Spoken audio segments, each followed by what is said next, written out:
Hello and welcome to GEOSCOPE on Labour Social. I am Graham Hughes. I'll be even more Graham Hughes when my name comes up. And I'm joined tonight by Ollie Bowler Hatman. How you doing, Ollie? All right. How are you?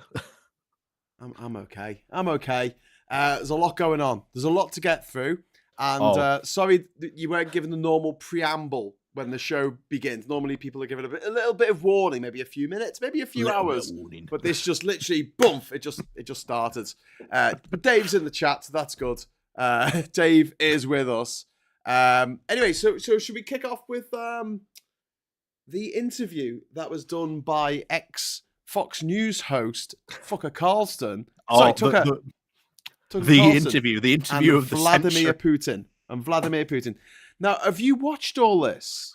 I have. I have. Oh my God, Ollie, take it away. I'm just gonna have a cup of tea while you talk about it. Full hour version, because that's how long it lasts. The 2-hour version.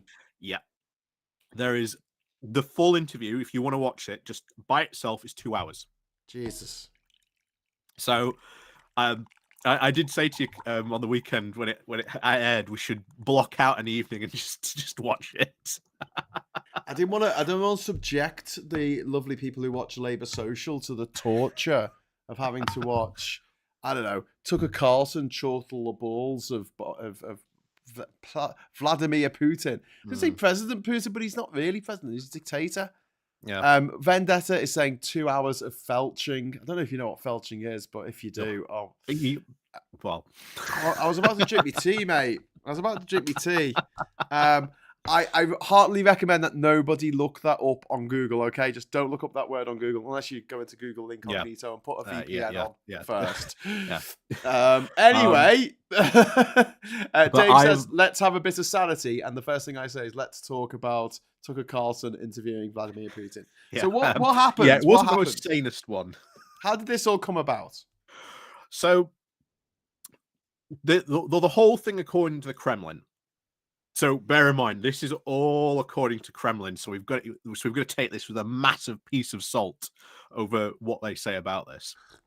But they said no journalist whatsoever since the Ukraine war had been wanting to interview Putin. That no one, absolutely no one had applied to interview, except the intrepid journalist himself, Tucker Carlson. Not until Tucker Carlson did he come along and accept this, but actually contradicted this talking point in the interview itself, where Putin says to Tucker Carlson that there were numerous journalists that they could have chosen from, and they chose Tucker Carlson. Oh, so the Kremlin chose him. Yeah. Okay, good sign.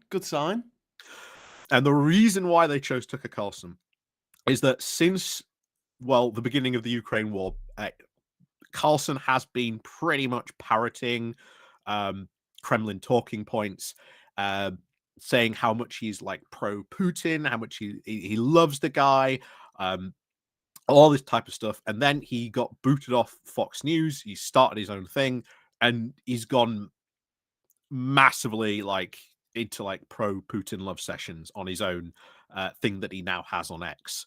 So if you were going to pick as a dictator, if you were going to pick anyone to interview you, well, then you're going to pick probably the most sycophantist journalist you can find in America, and that happens to be Tucker Carlson. Oh, sweet Jesus! This is so. What I mean. God, so I mean, what I heard was that basically Putin just sat for half an hour and told a Tucker Carlson who was going between sort of looking really excited, that he could talk to his hero. Oh no, but also Tucker Carlson absolutely bored shitless while he talked about the history of Russia. Tucker has this weird expression. I don't know what he does. He just I think that's good. That's it. That's what he does all the time. He's just like, what are you doing? But he's so weird. He's so weird, Tucker Carlson. Really, really weird. But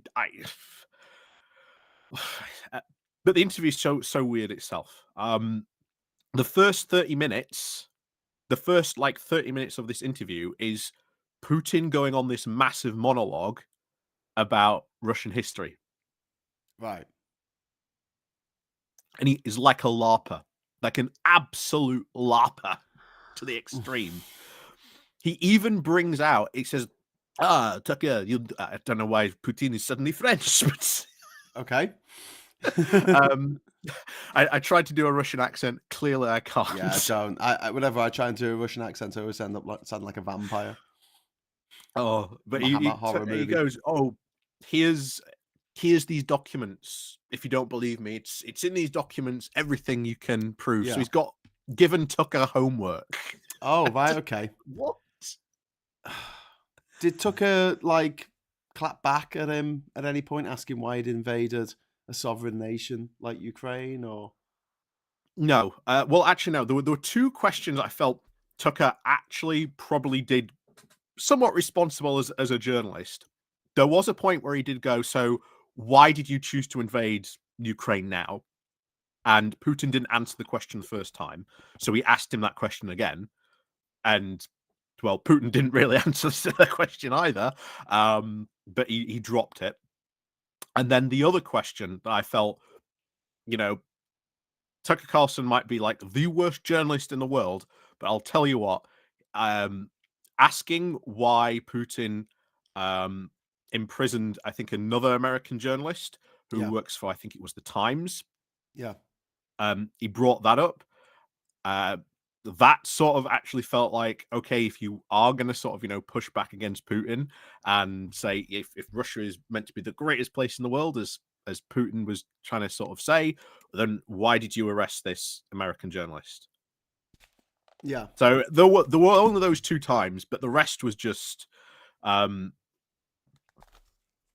absolute. It was a complete 2-hour loving session for Putin. God. But if you do want to watch it, but you don't want to subject yourself to the full 2 hours, we don't want to watch it, Ollie. We just want you to tell us what happens, because, like, we really don't want to watch it. Got better things to do, like watch my fingernails grow. There was quite a fun point where he was talking. He was trying to sort of justify the invasion of Ukraine. Yeah. So first of all, he went on his massive history rant. So, you don't understand. This is why Ukraine belongs to us. It's all historical claims. Right. He repeats, of course, the whole Nazi propaganda thing, that they're all Nazis in Ukraine. We need to do regime change. The other thing that, of course, he brought up was, this war would be over in 2 weeks if you just stop supplying weapons to Ukraine. What, Tucker Carlson personally is supplying all these weapons? Well, no, to Biden. He said, look, if America stops supplying weapons to Ukraine, this war will be over in 2 weeks. It won't just be. Let us kill them all. But even if they did, they wouldn't be over, because this is Russia's Vietnam. This is Russia going into someone else's country and being absolutely hated, and actually causing more people to turn against Russia than ever before in Ukraine because of the atrocities that Russia have committed in Ukraine. And so, even if NATO collapses, even if the whole of the EU collapses and no one can give any money, and Trump gets in and there's no more money to Ukraine will fight. Ukraine will fight to the last person standing, because it's their home. Yeah. And they don't want to be ruled by Putin. Like, who would?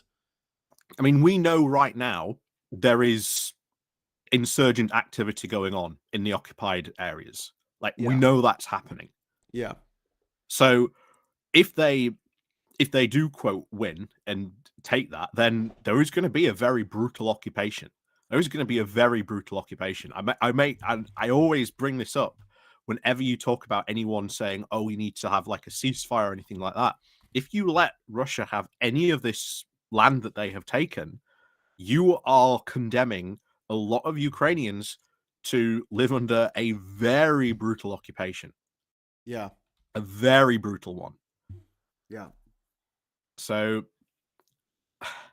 and of course, they're not going to, the Ukrainians aren't going to stand for it either. They will, they will supply like resistance movements.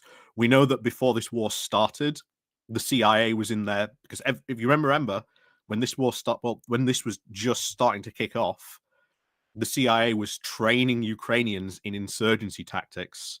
Yeah. Because the assumption was that Putin was just going to roll in and just take Ukraine. Yeah. So they've been sort of trained in those insurgency tactics. So they're going to put that to use if that happens. But yeah, it's going to be what I think a make or break year. I think this year for Ukraine, and luckily at the moment, Orban has backed down. Yes. So you were that going to is talk good. about this, weren't you? So it's his. Didn't his prime minister have to step down? In Hungary. I don't think it was in Hungary. There was a woman who stepped down because of some scandal or something. Yeah, the Hungarian president.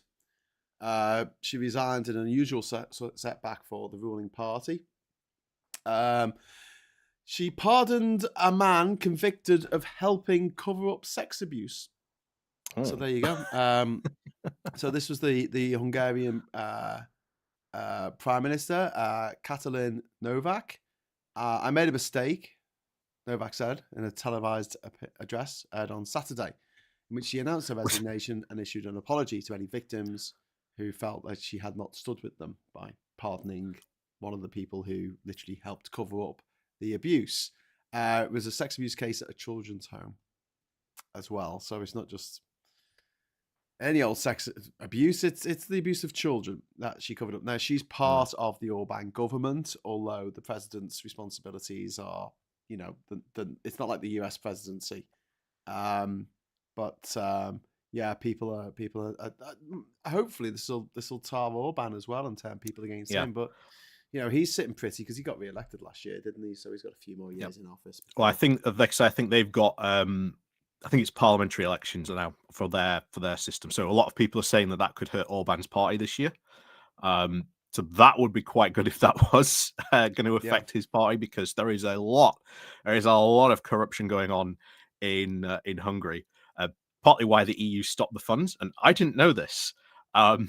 If you go and follow the US ambassador on Twitter, he posts photos of buildings without roofs, unfinished infrastructure, like fields where there's meant to be this building that's meant to have been built, and he's just documenting just all this corruption that goes on in Hungary.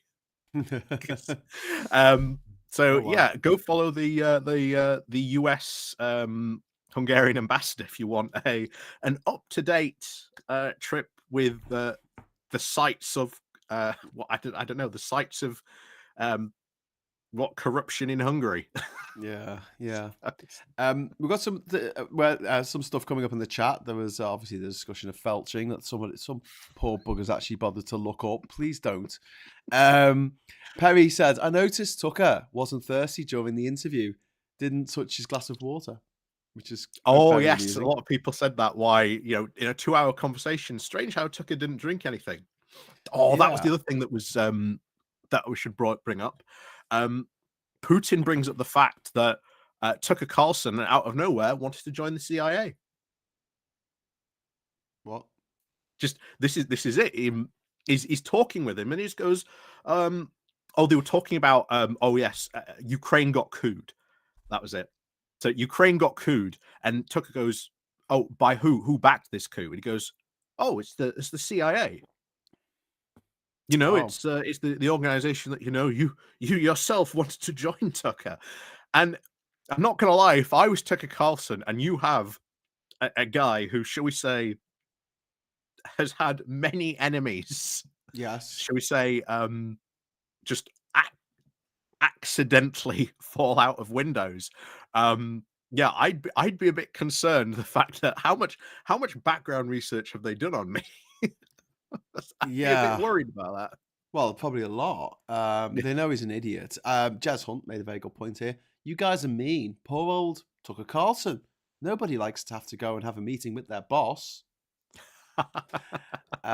Steven says, robot trying to be act human. That could be Carlson. That could be Putin. We don't know.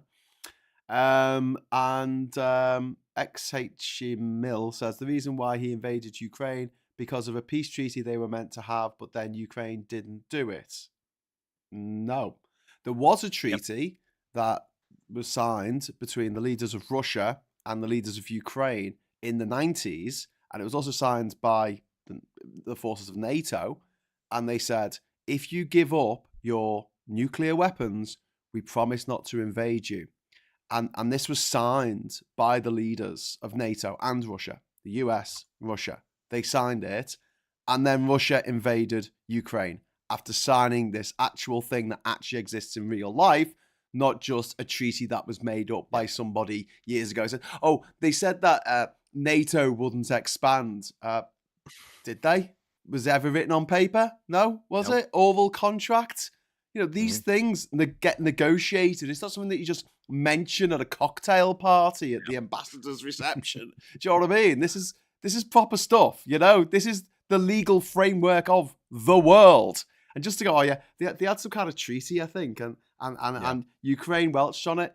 Even if they did, Ukraine is a sovereign nation. Yeah. And it doesn't deserve to be invaded by its neighbors in the same way that we don't deserve to be invaded by the French. There's a lot of French speakers in London. Do you think they should just invade and protect the French speakers from Boris Johnson?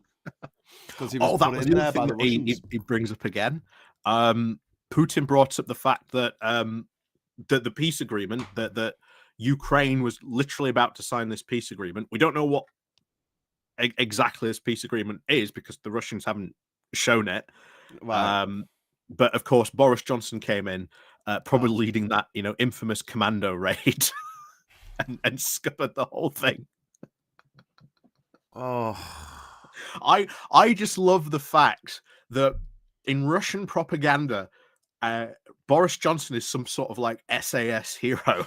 Like, come on, chaps! Right now, we've got to go into Ukraine. We're going to take this nuclear power plant. Hip hip, boys! It's kind of painful, but it wasn't just Tucker Carlson ramming his head so far up Putin's arse this week that he could see the future. It was also his Svengali, Donald Trump, who has actually gone on record to say that any country in NATO that isn't paying its dues, by that he means 2% of their GDP on defense, should be invaded by Russia. In fact, he encouraged Russia to invade these countries. Like, we have a long-standing agreement with the North Atlantic Treaty Organization. The treaty bit of it is really important. And the most important bit of it is the bit that says, if one of our members is invaded by a hostile foreign power, all the other countries must come to their aid. Yes. And America invoked this after the 9/11 attacks in 2001. It's like the most important thing that NATO stands for is it's one for all and all for one. And he's just rode coaching horses through that by just coming out with this line about saying to Vladimir Putin straight up, I'd love it if you invaded a NATO country. Now, luckily, the NATO countries around Russia or Belarus, like Latvia, Estonia, Lithuania, Poland, they are spending more than 2% of their GDP on defense, understandably. Germany will be by the end of the year. France is kind of sitting there going, we've got nukes. Now, I don't know if if their nukes are included, the upkeep of their nuclear weapons is included in the 2%, because it is in ours. And if it wasn't, we would be below 2%. We would be about 1.7%. Yeah, that's a good So point. I don't know that either, actually. I hadn't depending on thought about how Trump that. wants to gauge this, Donald That's a Trump good point for that. might Is he be, calculating like that or something else? yeah. That's what we don't know. Well, But he might well be asking for Vladimir Putin to invade Britain. So for any British people out there who think that Donald Trump is some kind of hero, this kind of demonic messiah, he's really not. And he's a horrible man. And I hope he unalives quite soon. One Angry Pagan, thank you very, very much for the £5 super chat. Woo! That's the best super chat of the night. Thank you very much. One Angry Pagan. A line I saw somewhere earlier said, Putin has become a caricature of himself. I think this is very applicable to a few other leaders. oh yeah. ... Yeah, I agree with that. Well, there's a lot of people that have gone round. If you'd have a look at like a lot of the people that are like the Russia experts, a lot of people said that when COVID came in, Vladimir Putin went into like isolation, and apparently he went crazy. Now, how true that is or not I think is it's been definitely crazy. up for interpretation. But apparently he was absolutely terrified of COVID. Absolutely terrified. So he went into like just isolation. There's a lot of people thinking that that's one of the big reasons why he ended up taking the decision to invade Ukraine, because he was isolating himself. He wasn't listening to a lot of his normal advisors. And he made the very foolish bet to go and invade Ukraine based on some very, very bad Russian intelligence. So who knows? Oh, that's something else that came out recently, today. New intelligence from Estonia. Oh, okay. Did you hear about this? Nope. Given of course Trump's comments, Yes. this becomes very worrying now. Oh. So remember, Trump's just said, if you can attack a NATO country, I won't intervene. Yeah. Estonia has come out. The president of Estonia has come out and said, we have intelligence from our intelligence agency that said Russia is preparing for war within the next 10 years to go to war with a NATO country. That doesn't surprise me. And But in response, which one is it? Do you know which one it is? that's what we don't know. They didn't say. But in response to this announcement, the Prime Minister of Estonia has now gone on Russia's most wanted list. Wow. Honestly, there are over 8 billion people on the planet, and there's like 3 men who are incredibly evil and incredibly powerful, and the world could really do without them. And we were raised on a diet of these bullshit movies about the invincible USA and the CIA, and they could just take anyone out they wanted to. The reality is, the US Special Forces are pretty inept. How inept? They allowed Fidel Castro to stay alive for 50 fucking years as the leader of Cuba before he died of natural causes. Like, they tried to kill him so many times and always failed. They don't seem to be as competent as they like to make out. Their friends in Hollywood like to make them out to be. But yeah, I think that Russia will keep bullying, because Russia is a bully country. It's the biggest country in the world. Apparently not big enough for some. Some people out there are, thinking, oh, Russia needs more space, really, if you think about it. It only covers like 12 time zones. I mean, it needs more. And so you've got this like weird bunch of people, tankies on the left, fascists on the right, who are like, oh yeah, this is good. Yeah, invade Ukraine. Yeah. But what's interesting about the tankies is that when Israel does pretty much the exact same thing in Gaza, which is invading its sovereign neighbor under a pretense. I mean, I think that the pretense in Israel's case was a little bit stronger than the pretense in a lot stronger than the pretense in Ukraine.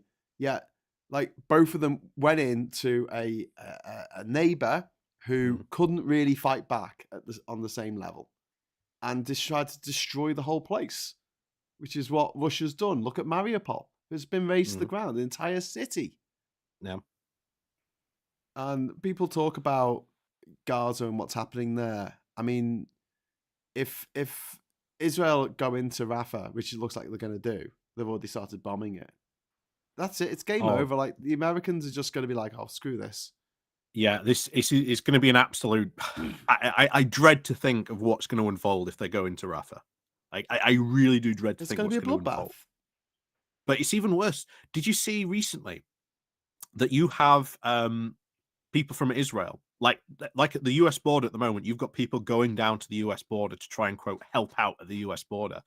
There are now people in Israel, like right-wingers in Israel, who are going down to these border crossings to stop and lie in front of aid trucks trying to get into Gaza. Jesus Christ. It's awful, isn't it? Yeah. But it's, like I say, it's not, and bear in mind, it's not all. But why is it okay for why is it okay for Russia to invade its neighbor because there are Nazis there, but it's not okay for Israel to invade Gaza? I'm not referring that to people on the right. Obviously, they think war is fantastic. I'm talking about people on the left who are making it bending over backwards to make excuses for Putin and the imperial army of Russia expanding, annexing other countries' land. They already did it in Georgia in 2008, in South Ossetia and Abkhazia, and now they've done it in. They did it in 2014 in Crimea, and they entered the Donbass.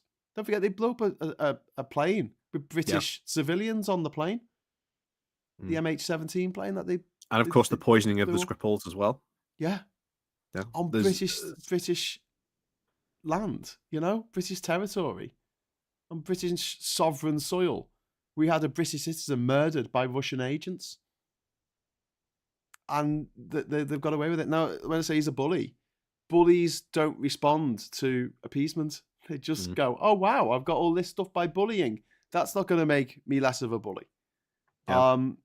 But yeah, I think that the invasion of Ukraine is morally reprehensible. It's wrong, and I think the invasion of Gaza is wrong for pretty much the exact same reason. There's a lot of civilians on your way to conquering that area. The one thing I mentioned a few weeks ago when we were talking about Gaza is how similar I felt it was to what happened with the Tamil Tigers in Sri Lanka, and this isn't a happy story either. They reckon in one place in Sri Lanka in 2009, this was when the government, which is Buddhist, decided to take out all the Tamils they could, or take out the Tamil Tigers, who were ostensibly the terrorists. And they managed to kill, the estimates go up to 170,000 people. And Ollie, it was barely mentioned in the news. It's only 15 years ago. Well, it's what about Myanmar as well? I mean, Myanmar is currently fighting a brutal civil war. If you remember that, none of that gets covered anywhere in in the news either. Unfortunately, there's some stuff that doesn't get covered in the news. Unfortunately, that's why we should mention it on this show, I think. But yeah, that was a shocking statistic in Sri Lanka, and makes it very, very similar to what's happening in Gaza, because they were saying, "Oh, we're going to take out the terrorists." Okay, how are you going to take out the terrorists? Oh, we're going to burn all these villages to the ground. It's like, we're going to destroy all these buildings and kill all the children inside them. And you're like, how's that going to stop the terrorists? And they go, just watch. Yeah. And it did stop the Tamil Tigers by literally wiping everybody out. Imagine if we got into Northern Ireland and just killed everyone who was Catholic. And to get rid of the IRA, that was our solution to this problem. I don't know. It breaks my heart that this is happening now in 2014, when we should be over all this. Yeah, I mean, it's the biggest frustration about this is at the moment is the delay on the aid, not only just by Orban blocking this from the aid from the EU going to Ukraine, but that's now sort of settled. But there's still the aid from the US. Now there's a new vote that's just gone through on the Senate. Yeah, but it's still got to go and through the now it's House of gonna go into the Representatives. House. Yeah, it's got to go Yeah. back to the House of Representatives, the lower chamber, Yeah. in many ways. And don't That forget may not pass yes, because it looks like, if you may remember, we covered the whole chaos with how Mike Johnson got elected with Kevin McCartney. There's a lot of people saying that could all kick off again because they tried Jesus. to impeach a guy called Mayorkas. And Mayorkas is the guy who is in charge of he's like the top civil servant of Homeland Security. He's a Democrat as well, isn't he? Yep. Yeah. So he's like, you are not doing your job. You are doing, terrible. There's this, the chaos at the border, even though it's really not. It's not a problem as that the Democrat, well, not the Republicans, shall we say, are making it out to be. But they are blocking it on those grounds. They've tried to sort of impeach this guy. They've failed. They're trying apparently to bring this up for another impeachment. Whether they will succeed on that, who knows? But it's going to cause huge problems because this new aid package is aid for Ukraine, Israel, although again they shouldn't be funding Israel, to be honest, but also for Taiwan as well. But the main thing is that they need to get that money to Ukraine as quickly as possible, because right now on the front line you've got ammo issuing problems, ammo rationing. So that creates a whole series for problems for Ukraine itself. We've talked before about how Europe itself does need to step up in this regard to sort of ammo production, and countries are recognizing that fact now. But that takes time to reestablish, all these production lines. So yeah.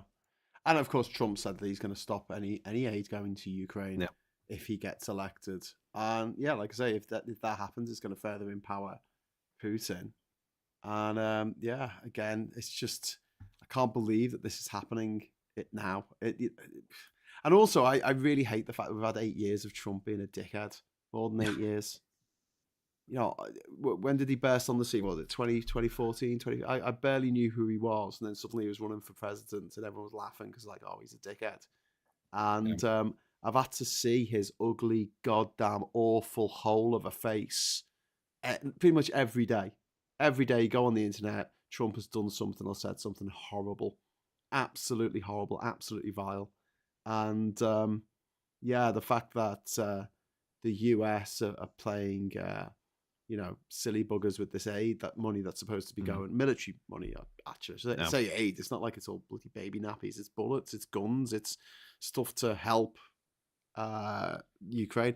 One of the things about the, before I've got a super chat there from One Angry Pagan, but before I come to that, one of the things about the 2% that of your GDP that you're supposed to be spending on your military budget, it's not like it goes to America. It's not like it's a pot of money that all goes to America. There is a pot of money in NATO, but everyone pays into that and no one is in arrears. And that's for uniforms and admin, basically. But this thing about the 2%, it only came in 2014. I mean, like, it only came in under Obama. So this is an Obama era policy. I think actually the first idea of it came in under Bush, but W. Bush. But it actually kicked in under Obama, and countries have been working towards it. It's a target. It's not a law. It's not a rule. It's a target to hit 2%. And the thing is, a lot of the spending that people are doing, countries are doing on their military budgets, is actually spending money on American hardware. So you can imagine the American industrial military complex is doing quite well out of this. Yep. And they like the fact that Trump is scaring the shit out of everyone by saying, well, we're not going to help you. You're going to be on your own. It's just going to be you against the Russians. Ha, ha, ha, ha, ha.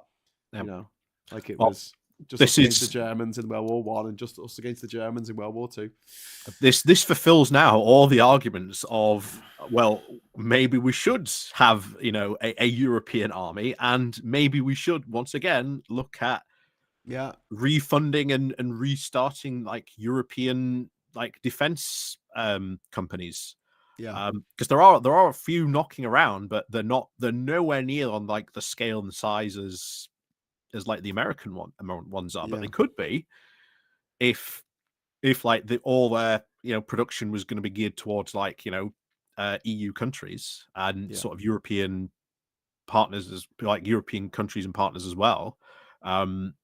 It could sort of then tilt the balance sort of away from, you know, American you know, weapons manufacturing, which wouldn't be the worst thing in the world to sort of do. True. On that front. Okay, well, let's go to this super chat from One Angry Pagan. Thank you very much, One Angry Pagan. Only a week into the month of the sun, things do not seem to be any brighter, and more talk of rearmaments, possibly party Trump speech related. Yeah, maybe.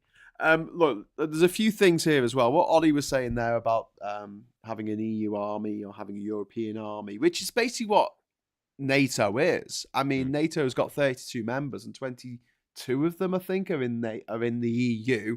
A few of the others are in Europe, like the UK, and then you've got the US, Canada.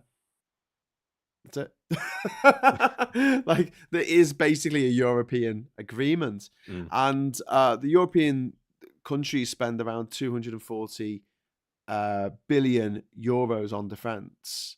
I mean, that pales into insignificance next to how much the Americans spend. Americans spend $877 billion, but that's in dollars. So in euros, it'd be a bit less, but it's still 3 times as much. But the Russians only spend about $75 billion. So that's what 65 billion euros on defense. So if it ever came to it, like, we would be able to hold our own against the Russians for quite a long time.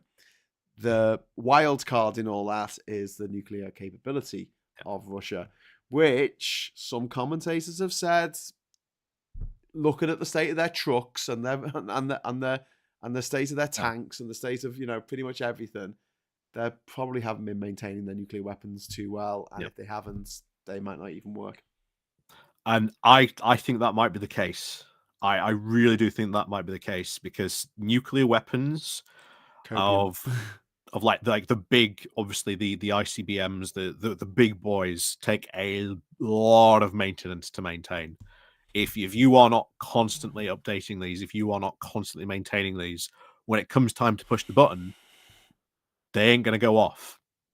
And we've seen a lot of these missiles that have been shot into Ukraine have been repurposed ICBMs, because they're running out and having to use long-range ICBM missiles to fire conventional payloads. Wow. Just that's how bad their their shortages are. They are a European country that relies on Western imports for very technical parts and weaponry. They're rapidly running out of those. But it's still not a future that I want for anyone's children. I make no mistake, like, if Trump gets in and everything kicks off, if you've got kids who are teenagers, they'll be called up. And, oh, you don't want to go? Okay, we'll go to jail then. And then have a criminal record and never be able to get a good job. I mean, the choices are pretty stark, and I get really pissed off when Americans say to you on social media, "Oh, why are you commenting on American politics? It's got nothing to do with you." And I'm like, are you kidding me? It's got everything to do with me. Yeah. You know, do you know what I mean? And I mean, the idea that we're not allowed to comment on American politics pisses me off, because they're a country that have interfered in other countries' politics for decades. I mean, but the other argument is as well for this is, if you are like fully against like nuclear proliferation, then we really should be fulfilling up to the original agreement we signed with Ukraine, because Ukraine, as you said, signed an agreement. We'll give up our nukes so long as Russia you don't attack us, the West, UK and America, as long as you don't attack us, and if Russia comes, you come to our aid. If someone else comes, Russia comes to our aid. That was the deal. Yeah. Yeah. These sort of mutual defense pacts, which sort of made sure that there were less nuclear weapons in the world. Yeah. I'm a big fan of denuclearization, Yeah. but if you're Ukraine now, and you're like, well, maybe if we kept those nukes, They wouldn't have come. Russia might not have invaded. So just to jump onto the super chat there from Jane. Thank you very much, Jane, for the super chat. It's truly terrifying how Putin has apparent total control of the GOP and fingers in EU votes on aid for Ukraine. The brave Ukrainians are fighting for all our freedoms. I couldn't agree more, Jane. What Putin has done to the country of Ukraine is absolutely abhorrent, absolutely uncalled for. Ukraine did not invade Russia. Ukraine did not attack Russia. The reason why Russia invaded Ukraine was because Ukraine had a democratic election and Russia didn't like the result of the democratic election. So if you don't like the fact that the CIA changed who was the leader of Nicaragua or Chile, then you should not like the idea that Russia has gone, you have a leader that I don't like. I'm literally going to invade you now. If you're against the war in Iraq, which is fair enough, especially the first one, the second one, because that was to take out Saddam Hussein. It was to take out one man who was in charge of the country. And that's effectively what Putin's done in Ukraine. It's to take out the leadership and to install Russian puppets instead. Or, to put it another way, CIA puppets. Oh, sorry, I meant FSB puppets. See, a little Freudian slip there. And we've got another super chat there from Emma. Thank you so much, Emma, for the super chat. I'm a child of the late 60s, aware in the 70s, 80s. I remember the fear of nuclear war. Those feelings have come back. It is terrifying. That's from Emma. And I completely get that. I'm a child of the 80s. And you're a bit younger than me, aren't you, Ollie? Yep. You're just a wee slip of a lad. I remember watching When the Wind Blows, which is made by the same animation company that made The Snowman and Father Christmas. And it was horrific. I remember watching Threads. I remember watching Red Dawn. And I remember me and my brother trying to dig a hole in the back garden in case the Russians dropped a nuclear bomb on us. And I remember this because we were digging all afternoon. And my mum and dad didn't even know. We were down at the bottom of the garden. They would have freaked out at the scene. We dug like this hole. And we'd been digging all afternoon. And we'd only dug about 2 foot down because we were kids. And I remember saying, like, well, what's the point of this? And my brother said, if you got like somewhere underground, you can jump in the hole underground and you can survive a 1 megaton blast going off a few miles away. So if they blow up the city centre in Liverpool, we'll be all right. I said, 1 megaton. All right. How many megatons in a nuclear bomb these days? And he's like, about 50. And I remember just putting my spade down, just walking off. Well, there is 5-year-old me going, I'll just die. It's fine. Yeah, there is still. I think you can still find it. The nuke map, duck and cover. If you remember that, there is a little like Google thing where you can simulate dropping a nuke on your hometown, and it shows you sort of the radius and the devastation it would do. Jesus Christ. But yeah, you are right. No one wants to go back to that. Obviously, I didn't. Yes, they do. That. Everyone who voted for Brexit wants to go back to that, and everyone who voted for Trump wants to go back to that. They're like, the good old days when everyone was really paranoid and couldn't relax, and so just got absolutely shit-faced every day, and then died of liver failure at the age of 47. And I think it is really up to. We've still got to think about rebuilding that world, those institutions, to make sure that. Yeah.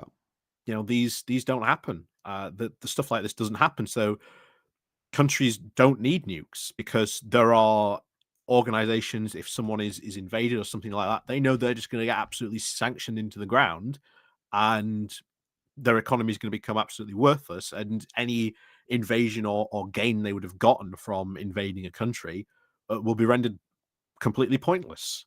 Yeah. So that's the type of stuff that we want to see as well, and mutual defense pacts, and of course I think spreading of more democracy in that way. It's a dream, I will admit, but it's a good dream to sort of aim for and to have. And I've said before, I'm always very hopeful with my politics. As Vladimir Putin has constantly said, well, if you give them this, we'll launch a nuke. If you give them this, we'll launch a nuke. Well, we've given them a ton of things that he should have, quote, launched a nuke, but he hasn't done it yet. So, yeah, true. David Farrow in the chat is saying, watch the 1959 film On the Beach. I've read the book by Neville Shute of On the Beach. And David says, that will terrify you. Absolutely, it is. Possibly one of probably the most depressing book I've ever read in my life. Yeah, I don't know what to say about it. The title's taken from the T.S. Eliot poem, The Hollow Men, from which you get "This is how the world ends." Not with a bang, but with a whimper. That's from the same poem, and it refers to a verse in it where it says, "In this last of meeting places, we grope together and avoid speech, gathered on this beach of the tumid river." And it's true. I mean, that paranoia of the 50s and 60s, people forget about it because it's an emotion. And there's this expression that pain has no memory. And if it did, women would only have one baby. No woman would have another baby if pain had a memory. And you hear this quite a lot. Like, emotion doesn't you can't quite remember the emotion. Do you know what I mean? You can remember the event. You remember what happened, sort of. And any sort of time that's passed, it dulls the edges of any pain, any emotion, whether it was love, whether it was pain, whether it was good, whether it was bad. That emotion dulls after a while, and people just forget. They just forget what it was like, but it was shit. And this is why when people go, "Oh, wasn't it great in the 70s? Oh, wasn't it great in the 60s?" I'm like, no, it was shit. And when people go, "Make America Great Again," I'm like, when was it great? When was the period when it was like, "Oh yeah, everything's working now for everyone"? Yeah. Super Tiny says time heals. Should we crack on? We've got because we've still got people are asking us about the grain in Ukraine. Should we talk about the grain in Ukraine? Yeah, we'll talk about Ukraine grain, because this is having a lot of effect currently on a lot of the farmer protests in Europe. Even here in the UK, we've now had a farmer protest, and they're all very suspiciously, I might add, talking about Ukraine grain. This, of course, was started by the Polish right wing. When it looked like that they were going to lose, they started trying to get farmers on board with them. So they were like, "Oh well, we're going to block Ukraine grain, because that'll sort you guys out. Your price of grain will go back up again. It'll all be golden. It'll all be good." However, it didn't work out like that way. They lost the election, but now other right-wing parties, and it is suspected that there's a lot of Russian, shall we say, right-wing agitators that are trying to get these protests more off the ground, complain about Ukraine grain because, well, as we said, I don't think we've said this before, but Ukraine is like the world's fifth biggest grain producer. Yeah. Currently, at the moment, the production of grain in Ukraine has been reduced by over 30%. This is because at the moment where the line of conflict is, that is grain growing country for Ukraine. And without Ukraine's ability to be able to sell that grain abroad, which currently they don't have because there is the Black Sea Agreement has fallen through, they've now got to transport their grain through Europe to ports in Europe to sell it to the rest of the world. And this is where, of course, the Russian propagandists are coming in because they want to stop that Ukrainian grain going through Europe to other countries. So it has a big effect on the world, Ukraine grain. When the Black Sea deal actually got announced, just after the war started, world food prices dropped by 20% when Ukraine grain was back on the market, being able to come out through the Black Sea fleet. So it has a big impact on the world, but most importantly, of course, economically for Ukraine, because they can use this to help pay for social benefits. They can use this to help their social systems keep on going. It helps their economy keep going. So this is very important to them. And you should be very, very suspicious where you start see people talking about Ukraine grain being a problem for farmers, Yes. because it is coming from these right-wing sources. Yeah. Yeah. When I went to Ukraine in December, there were like miles and miles of lorries on the Polish-Ukraine border waiting to go across Mm. because of the lorry blockade. But they were allowing cars and vans through. But yeah, I mean, it's covered in snow, like people having to sleep in the cabs of the just whatever. Thank you very much to One Angry Pagan for the super chat. Super generous tonight. Thank you very much, One Angry Pagan. My mum, a child of the 70s, made me and my brother, 90s kids, watch Threads. Made sure we learned Cold War history. She seemed to think it was important. Yeah, I think Cold War history. I think all history is important, so we don't do it Right. again. And it's why it really gets my back up when people who didn't study history try and lecture me on history or tell me that we shouldn't that they have a particular type of history that they want people to learn, and they don't want Mm. them to hear the other side of the story. They Like don't want to hear the like bad Putin. stuff. Yeah. Yeah, it's Because that childish. 30-minute monologue was very, very much this is the Russian-centric Yeah, focus of history. No other history matters. Just the Russian version of history matters. So, yeah.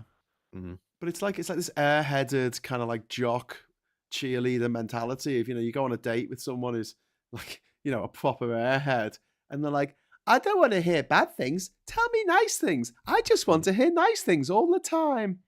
And you're just like, okay, well, in certain contexts, if you're at a I don't know, games arcade or at a water park or something, not the exploding one, um,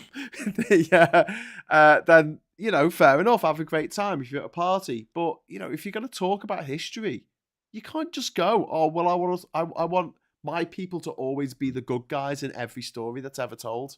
It's pathetic, yeah, and we're not. puerile. There's various times. Pretty much around the world. The UK is not the good guy in many stories. Um, Unfortunately, one place in particular, which will bring us through to our final topic, is India. Yes, Um, yeah, because I think we've got to very sort of quickly cover this, because I think this is going to be honestly looks like it might be a bit of a growing issue. Um, so as you know, Modi, the current prime minister of India, very, very much a nationalist, wants to sort of keep Hindu Hindu nationalist. nationalist, yeah, Hindu nationalist, yeah, that's a good point to make sure that is. Very, very much wants to keep all of India together. Really doesn't like Pakistan. Doesn't like Iran either. Uh, Pretty much does not like any other minorities that exist in India that aren't Hindu.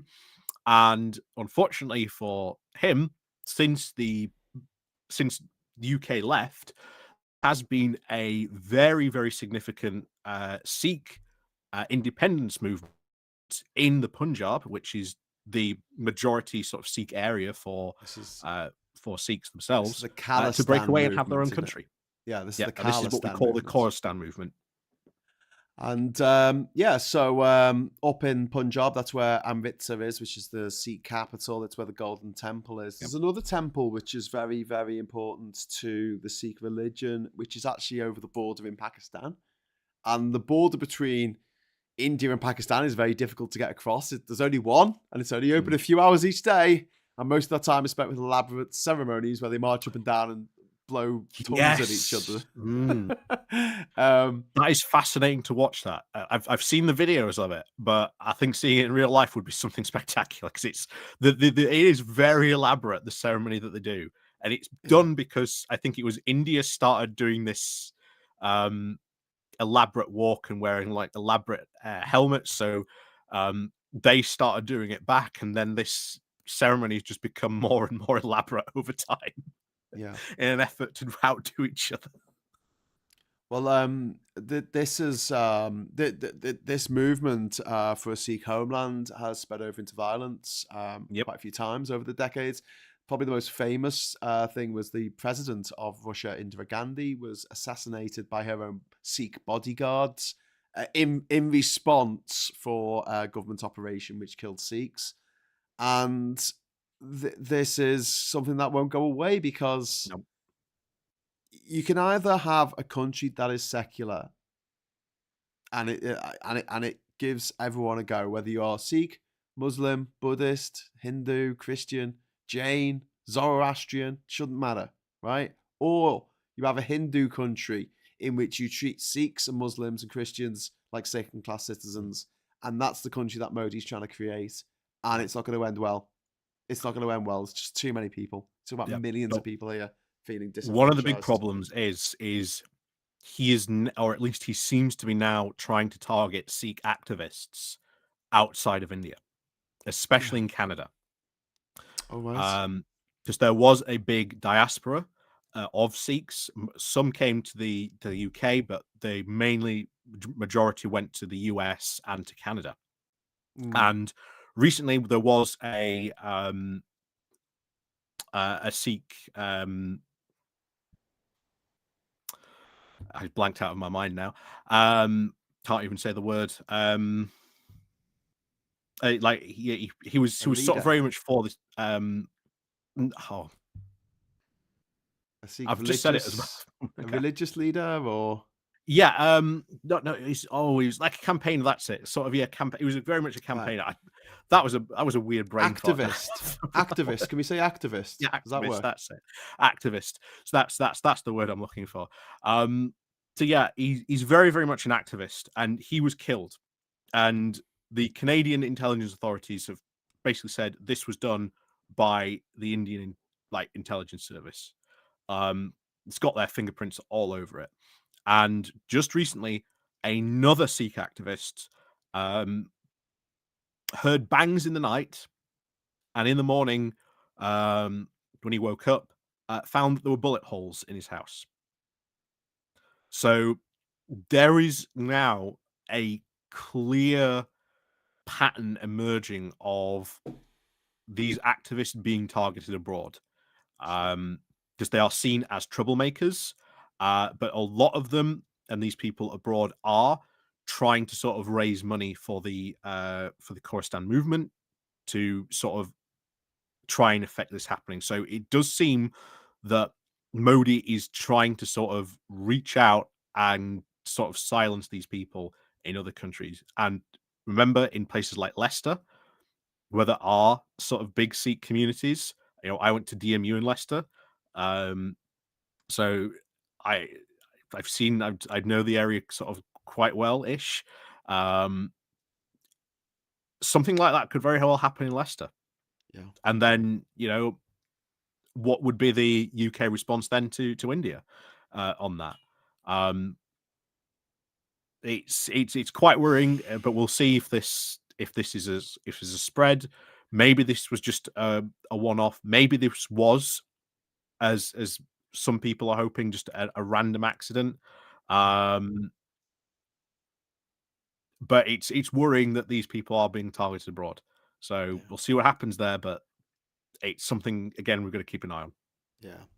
David Faulkner, thank you very much for the 38 Hong Kong dollars. It's not enough to win a war. It's even more important to organize the future for peace. I couldn't agree more. Yep. If you watch the movie or read the book, Charlie Wilson's War, it talks about this very much at the end. It's like, yay, they got the Soviets out of Afghanistan by supplying the Mujahideen, the rebels fighting against the occupation by Soviet forces for 10 years. And they finally get rid of them. And then he's like, right, we need money for reconstruction. And they're like, ha ha ha, no.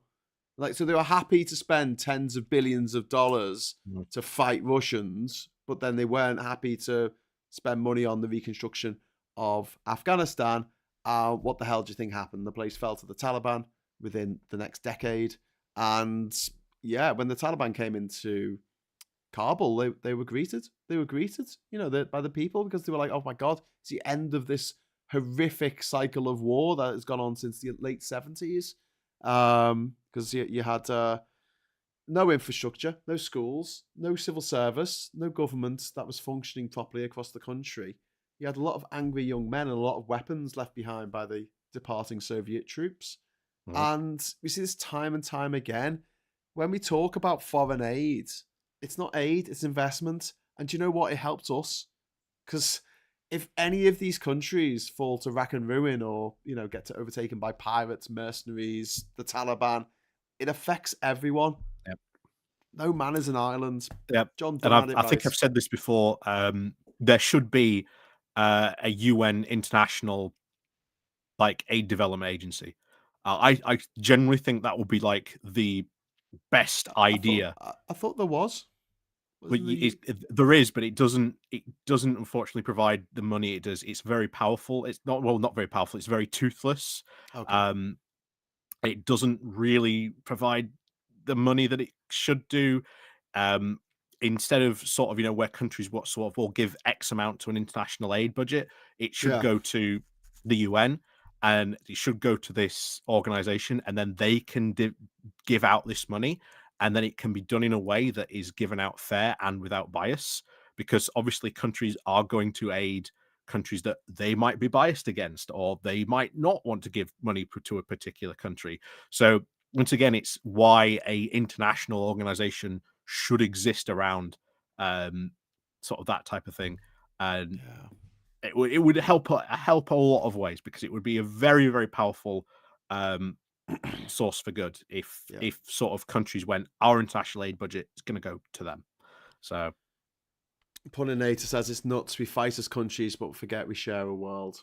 Yeah, there's a fantastic piece written by the late great Carl Sagan about the pale blue dot, which is well worth digging out. And it just makes this point about the last picture of Earth that was taken by Voyager before it left the Voyager probe, before it left the solar system, or our region of the solar system. And they turned around, took a picture, and like the Earth was one pixel, one blue pixel on this picture, and it just goes to show like this is our only home. It's the only home we're ever gonna know, and yet we're destroying it because of greed. We're fighting over nothing. There's literally no reason for Putin to be doing what he's doing in Ukraine. There's no reason whatsoever. If you take religion out of the equation, what the hell is happening in the Holy Land? What's happening in Israel, Palestine? yeah. It's bonkers. I mean, yeah. And I'll go back to like something I've said a few times on these shows. Is like I was quite hopeful in the 90s. I know things weren't perfect in the 90s by any stretch of the imagination, but it did seem like things were getting better. Mm. And I feel like that just stopped dead in 2001 on September the 11th. And then, Obama got in and we thought, oh, things might change. But that was at the same time that the credit crunch hit. Then we had the Tories got in 2010, austerity, the invasion of Ukraine, Brexit, Trump getting in. Mm. Everyone that you love in every film and every TV show and every bit of music died en masse. There was the great cull of the celebs, the decent celebs. And yeah, it's just, I don't know. This year is really a make or break year, not just for Ukraine, but for the world. Like the future of this planet really depends on people not being selfish dickheads. But Yeah. unfortunately, a lot of people are selfish dickheads. Yeah. It does. It is. We are seeing time and time again that the problems that we face require international solutions and countries working together to do that. And that Yeah. has been proved time and time again. Yeah. And that's, I think, where we're going to end up going back to. I think that there is still a lot of reason, I think, to be hopeful, for the future.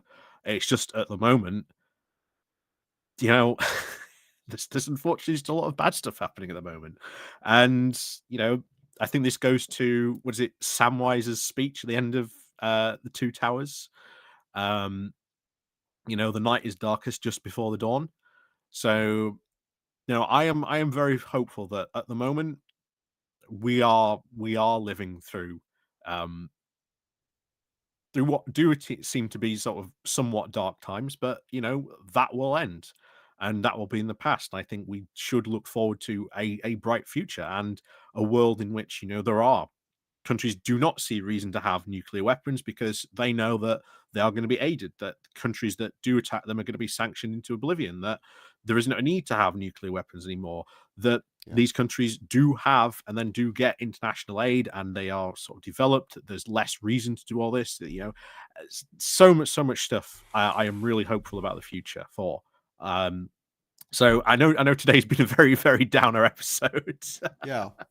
And I just noticed that one angry pagan's feeling a bit attacked in the chat. Can we simmer down on the anti-religion rhetoric? I wasn't having a go at religion per se. I was just saying, look, if you're going to have a country that has a plurality of religions, you can't just declare a new state religion as the biggest religion. In a democracy, it doesn't work because then all of the people are voting on religious lines rather than what you're supposed to be voting on, which is what you want the government to do. Yeah. I mean, if you want a non-Western view on that, just look at what Modi's doing in India with the Hindu supremacy, and it happens with non-Western religions as well.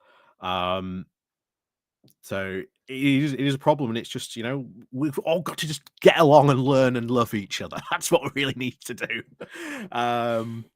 But why can't we just fucking get along, you bastards?